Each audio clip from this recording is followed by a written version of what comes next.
सबसे पहले आपको बताएं कि पीटीआई रहनुमा हामिद खान ने कहा है कि पीटीआई के उम्मीदवार आज़ाद नहीं रह सकते, उन्हें मुख्तलिफ पार्टियों में शामिल करा दिया जाएगा। प्रोग्राम ने पाकिस्तान में गुफ्तगू में कहा कि सारी सूरत हाल को मद्देनजर रखते हुए 2-4 दिन में पार्टी पॉलिसी बनाएंगे। बोले लेवल प्लेइंग फील्ड तो दूर की बात, अब तो प्लेइंग फील्ड ही नहीं रही, हम मुख्तलिफ सूरत हाल में चले गए हैं। ये भी कहा कि पीटीआई नज़रियाती से इल्हाक के फैसले में उनकी रजामंदी शामिल नहीं।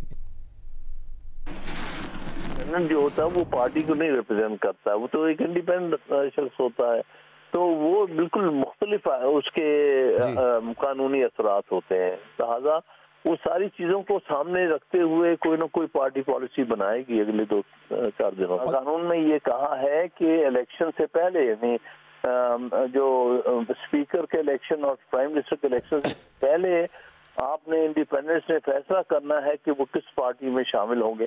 वो तो मुख्तलिफ पार्टियों में शामिल करा दिए जाएंगे। लेवल प्लेइंग फील्ड दूर की बात है, प्लेइंग फील्ड ही नहीं रहा।